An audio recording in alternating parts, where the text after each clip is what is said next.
Where do I look? It's got to be there. Hi, everyone. Steve Gonzer. I'm probably not going to look at the camera at all during this Facebook Live because I don't know where the camera is on my phone. I think it's got to be over here somewhere. I don't know.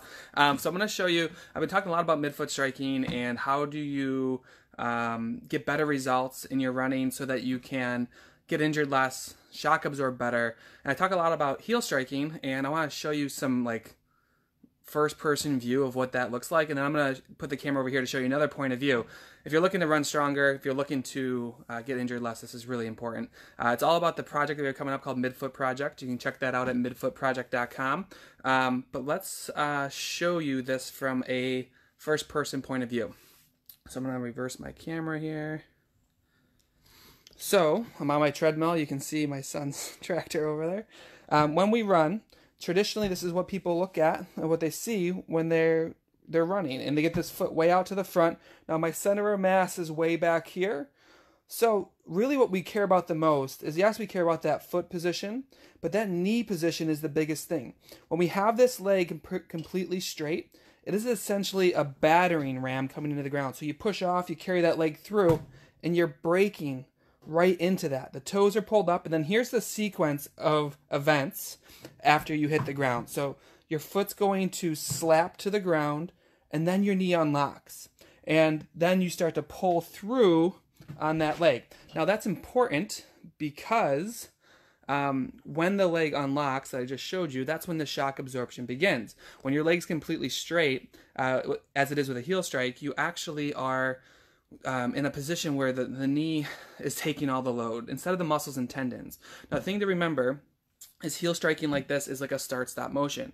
You push off on one leg, you're stopping on the other. You push off on the other leg, you're stopping on the other.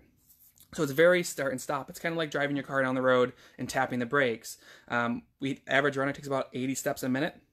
It's 160 times that you would tap the brakes in your car. Imagine how inefficient that would be, how jerky it would be. That's happening in the running stride, so that's something we want to work on. And we practice this in our 5-week course, Midfoot Project, which you can find at midfootproject.com.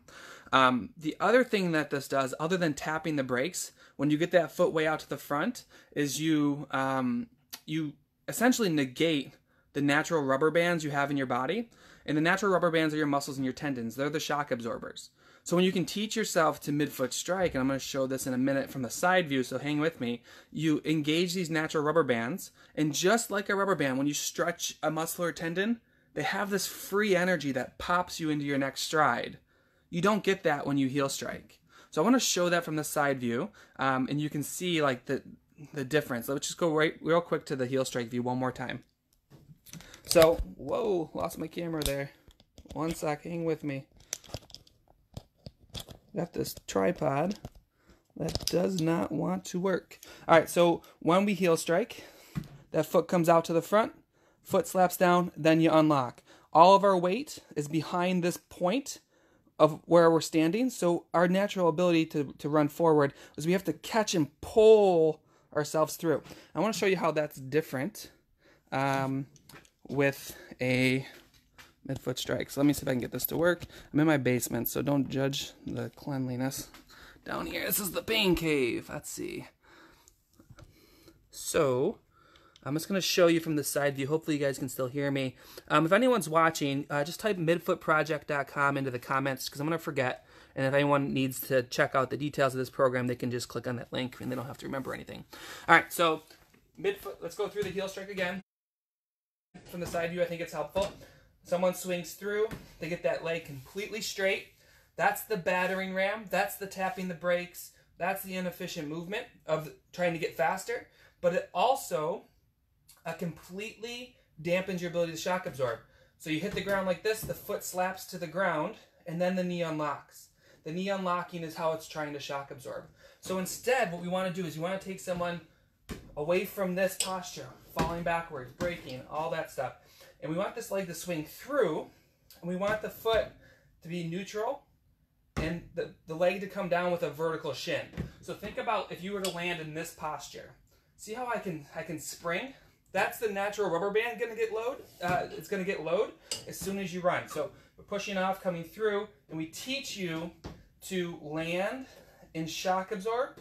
You get rid of that braking.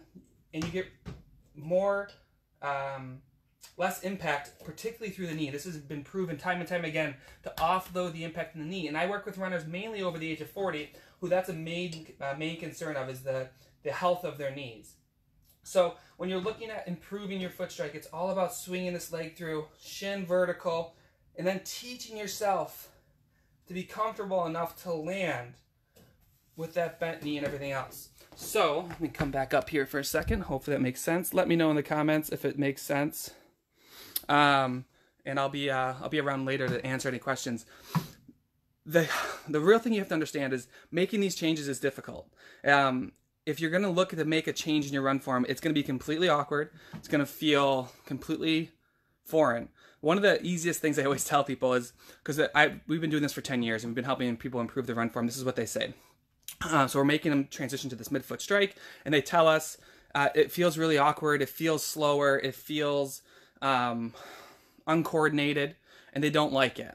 And after doing this for 10 years, one of the things I tell people is you can go home and brush your teeth with the opposite hand. So you can try this today. Brush your teeth with the opposite hand. It's not wrong, you just suck at it, because when you're trying to brush, you're all over the place, you can't figure out the movement, it just feels really uncomfortable.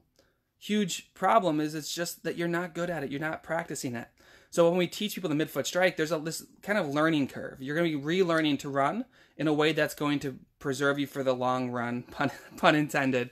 So it's really important you learn that. That's why the Midfoot Project, midfootproject.com, is 5 weeks long. It's not like, hey, just do this drill and you're good. We're going to give you the drills, the exercises, the training that we've kind of fine-tuned over the last 10 years to help people do this.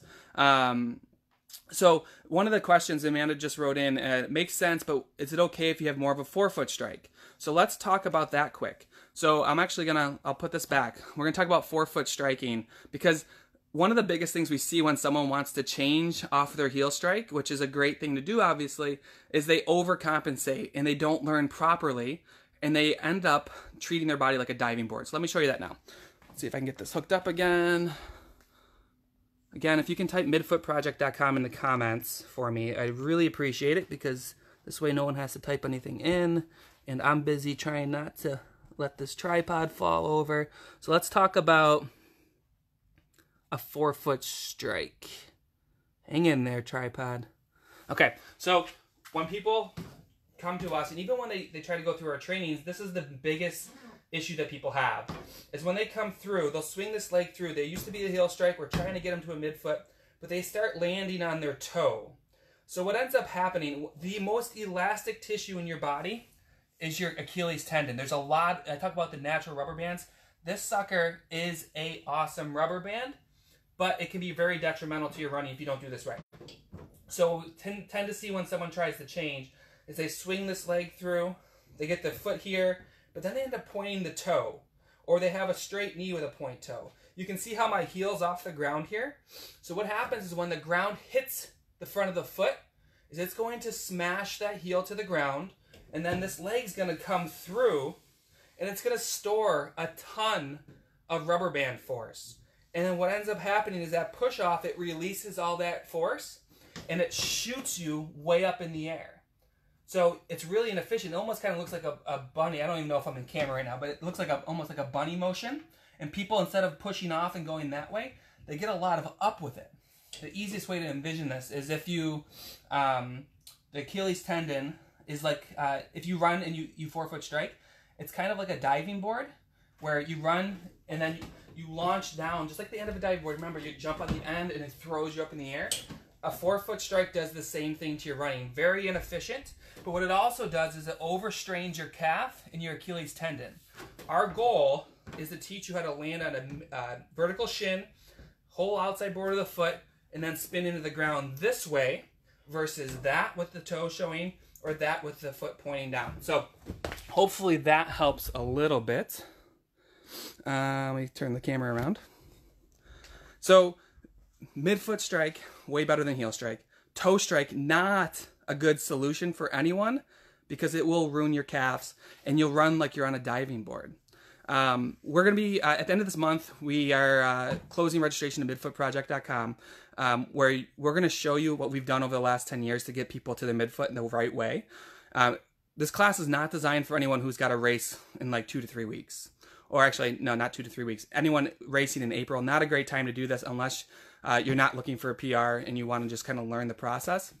And if you have a calf injury, we wouldn't recommend this for you either. But really everyone else, someone who's looking to run faster, protect their knees, run more efficiently, this is a great program for you. We actually, let me know if there's any more questions in the comments, but we give you like all the drills. We give you this little handout PDF. You get videos every week, and we'll teach you how to do this. So if you're interested, go to midfootproject.com, and then let me know in the comments if you have any more questions. I'll be around all day to answer those. I hope everyone has a great day, and I don't even know where to look still. So bye, guys.